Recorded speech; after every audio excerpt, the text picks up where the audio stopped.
Rally बहुत ही महत्वपूर्ण rally है, जहां पर दिल्ली के जो मुख्यमंत्री हैं और जो इंदिरा गठबंधन के भी साथी हैं, जहां पर उनको जेल में डालने का काम किया है मौजूदा सरकार ने, वहीं वो संविधान बचाओ रैली भी है।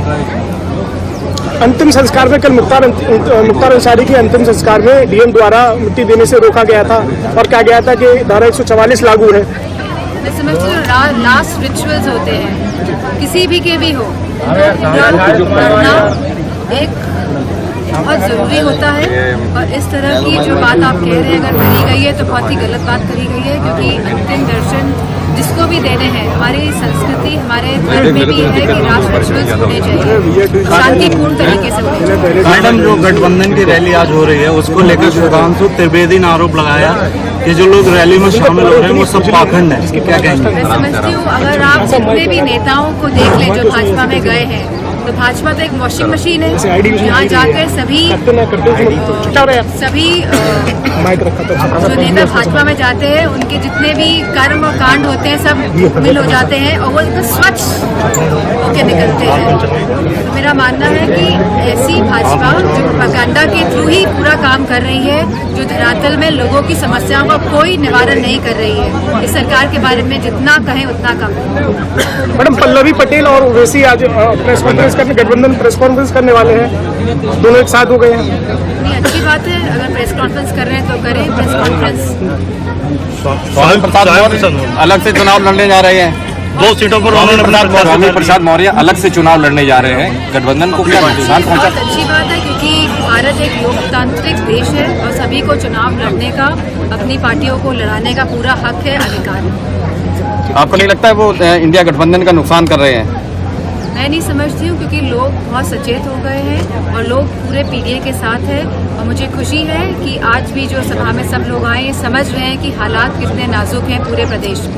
केजरीवाल के द्वारा जो किया जा रहा है उसको आप कैसे देखती हैं? केजरीवाल के साथ जो गिरफ्तारी वगैरह की जा रही है ईडी के द्वारा, ये पूरे अगर आप भारत के इतिहास में देख लेंगे, जब से देश को आज़ादी मिली है तब से इस तरह की घटना कभी नहीं हुई है। इमरजेंसी का माहौल था, इमरजेंसी लगी थी, लेकिन यह तो इमरजेंसी ऐसी इमरजेंसी है जो इमरजेंसी की तरह ही इस तरह का माहौल है आज भी देश में, जहां केजरीवाल जैसे मुख्यमंत्रियों को जेल में डाला जा रहा है, जहां 140 सांसद एक साथ सस्पेंड कर देते हैं।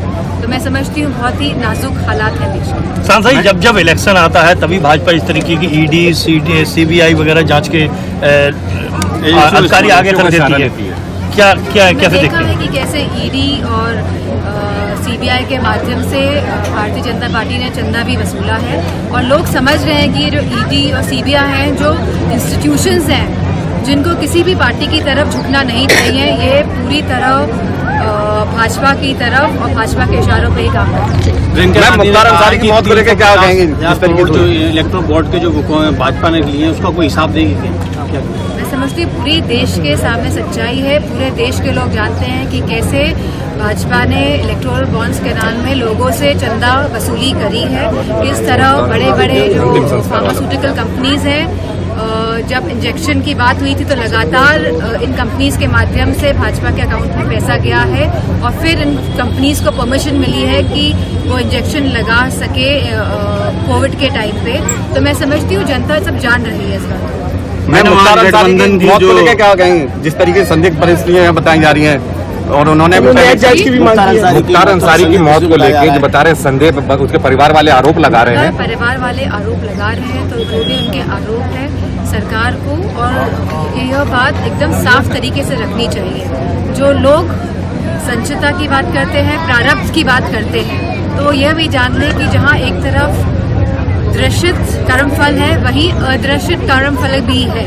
वो लोग जानते हैं सच्चाई क्या है, और सच्चाई वो लोग जानते हैं, चाहे जितना भी छुपा ले, सच्चाई से वो पूरी तरह वाकिफ है। जिलाधिकारी गाजीपुर अंतिम संस्कार के दिन जिलाधिकारी और मुख्तार अंसारी के भाई की हॉट टॉक को आप किस तरह से देखते हैं, जो कि जिलाधिकारी, जिला प्रशासन वहां उस भीड़ को आने से रोक रहा था?